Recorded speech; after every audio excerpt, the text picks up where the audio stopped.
최근 비트코인 가격이 전고점에 근접했다가 소폭 하락 후 횡보하고 있습니다. 여기서 갑작스러운 이란 이스라엘 전쟁 소식까지 더해지면서 혹시 이번 불장이 끝나는 건 아닐까 걱정하시는 분들도 굉장히 많으실 텐데요. 저는 개인적으로 비트코인 불장이 아직 끝나지 않았다고 생각합니다. 오늘 영상에서는 제가 불장 종료를 걱정하지 않는 두 가지 이유와 불장이 이어진다면 지금 우리가 어떻게 대응해야 할지 함께 이야기해보려고 합니다. 영상 끝까지 시청해주세요.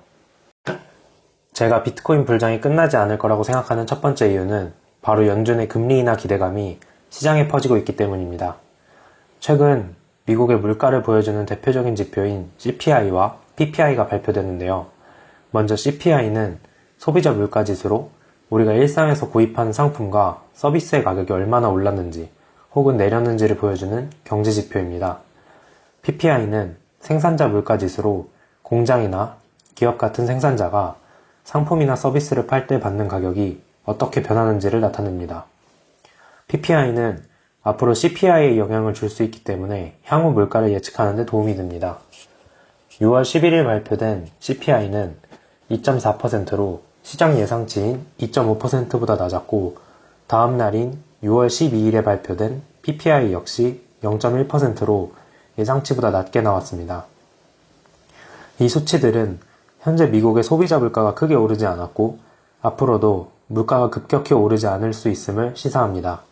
특히 지난 FOMC에서 연준이 금리 인하를 미룬 주요 이유 중 하나가 트럼프 대통령의 관세 정책으로 인한 물가 상승 우려였는데요.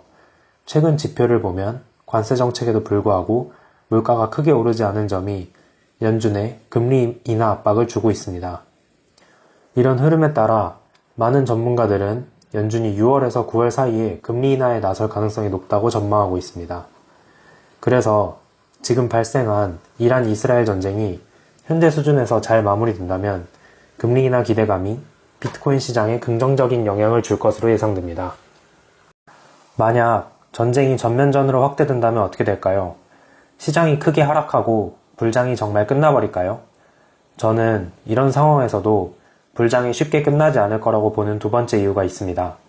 과거 사례를 보면 전쟁 등 지정학적 리스크로 금융시장이 단기적으로 하락하더라도 대부분의 경우 단기 조정 후 회복세를 보였고 오히려 추가 상승세로 이어진 경우도 많았습니다. 예를 들어 러시아 우크라이나 전쟁이나 과거 이란 이스라엘 분쟁 때도 잠깐 하락했다가 비교적 빠르게 다시 상승하는 모습을 볼 수 있었습니다. 그래서 투자를 오래만 할 건 아니잖아요. 이번 이스라엘-이란 전쟁뿐 아니라 앞으로 투자하는 과정에서 전쟁이나 지정학적 리스크로 시장이 하락하는 상황이 온다면 그런 구간도 오히려 저점 매수의 기회로 활용할 수 있다고 생각합니다. 현재 비트코인은 여전히 상승 추세를 유지하고 있습니다. 만약 이란 이스라엘 전쟁 등 다양한 이슈로 시장이 일시적으로 하락한다면 그 구간은 저점 매수의 기회가 될 수 있다고 판단합니다.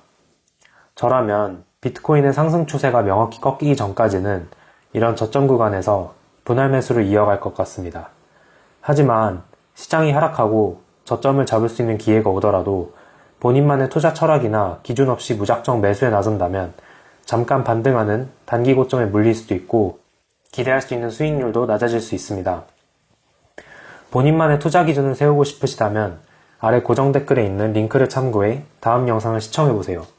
앞으로도 다양한 투자 정보를 계속 전해드릴 예정이니 구독과 좋아요도 부탁드립니다. 시청해주셔서 감사합니다. 행복한 하루 보내세요.